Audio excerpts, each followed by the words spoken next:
15 more San Diegans have died from the coronavirus. It is the highest single-day death surge in our county, and deaths are not the only numbers worrying health officials.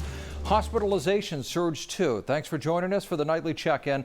I'm Mark Mullen. So, with the 15 new deaths, the total deaths in San Diego County now jumps to 87. 109 more people tested positive for COVID-19, bringing the total number of reported cases to 2,434. We've also learned that out of that number, 592 San Diegans are so sick they are in the hospital. 199 of them are in intensive care. County Supervisor Nathan Fletcher says this should serve as a wake-up call for people at home. We have repeatedly stressed that we don't make decisions based on one day of data. We want to look at larger trends. But today's numbers are a sobering reminder that we must remain vigilant, that we are not out of this yet. The county also announced one new outbreak since yesterday, bringing the total number of active outbreaks to 33.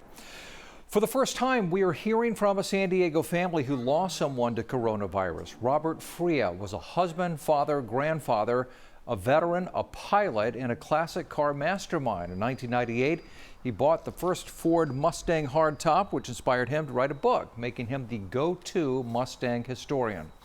One of his cars was even featured in the movie Ford versus Ferrari. Even with his life full of hobbies, it all circled back to his family. I just can't believe he got this virus and died. He was very healthy, you know, taking walks with the dog, working around here. We did so many fun things. Last year at this time, we were getting ready to go to Italy. Robert's wife Joyce has 5 family members, including Bob, contracted the virus. Everyone else was able to recover. Today was the first day some community parks opened back up around San Diego County. Some hiking trails are officially open now too, like the Black Mountain Open Space. Medical experts warn while new daily cases of COVID-19 in San Diego are slightly decreasing, they have not disappeared altogether. Still, some people made their way into the parks while others weren't so happy about the change in policy. It's been difficult. We live in this complex back here, condos, so we don't have backyards. I think it's still too early. I mean, even though it's been a month and I know there are some financial, it's impacting people. Most of the parks that are reopened today are small community parks, and people still need to social distance. Masks also are recommended. We have a list of open parks at NBC7.com.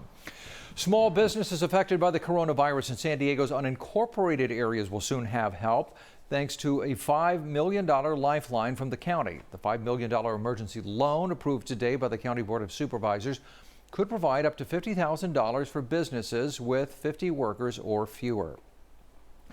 A new test has just gained special emergency approval through the FDA to test yourself for coronavirus at home. The kit, known as Pixel, could help increase testing capabilities while reducing risk to medical personnel. Customers would conduct their own nasal swab at home and then mail the sample to labs for testing. It was produced by LabCorp and could be a very easy way to ramp up testing nationwide as states anxiously await phased reopening. Some experts say the U.S. needs to do 1 million tests a day to safely reopen the country. Meanwhile, local scientists have identified 30 drugs they say may potentially treat COVID-19. Since January, scientist Sumit Chanda has been in the race to find a treatment. He and his colleagues at the Sanford Burnham Prebys Medical Discovery Institute were testing live samples of the virus against hundreds of drugs narrowed down from thousands. Just days ago, they got the results that 30 did well in the lab. He hopes several will save lives. The people that are potentially going to need to go into ICU, hooked up to the ventilator, we want to suppress their viral loads in their lungs so then their body will stop overreacting to the virus.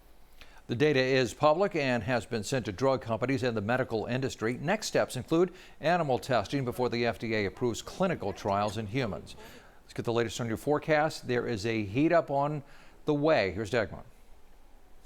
Beautiful. beautiful, looking gorgeous for your Wednesday. You have plenty of sunshine in store for you from start to finish. Really not so much as a cloud in sight. Warmer temperatures too as a result of high pressure settling into the region. That will leave the coast in the mid-70s. It will leave the inland valleys in the low 80s.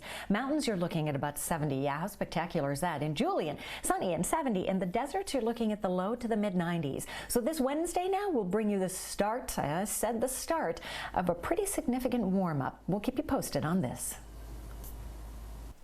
The staff at Sharp Healthcare got a much-needed donation of face shields today from Apple Computer. You can see the impressive cargo as it was received by health workers this morning. The much-needed items arrived at a time when personal protective equipment for healthcare workers is in short supply. So far, Apple has hundreds of millions of dollars to help fight the coronavirus, and it's donated millions of face masks and shields. Nintendo Switches have joined the list of items flying off the shelves during this age of social distancing. Gamers across the country are having a hard time finding the gaming device. And now several reports say Nintendo has asked suppliers to ramp up production, but a lack of key parts like memory chips could halt the effort. The company has been trying to increase its output since February, even before games like Animal Crossing became a quarantine gaming essential for millions. That's going to do it for our nightly check-in. If you listen to podcasts, be sure to subscribe to Insight from our Investigates team. They just released a new episode last Sunday about parents struggling with distance learning. I'm Mark Mullen. Have a good night.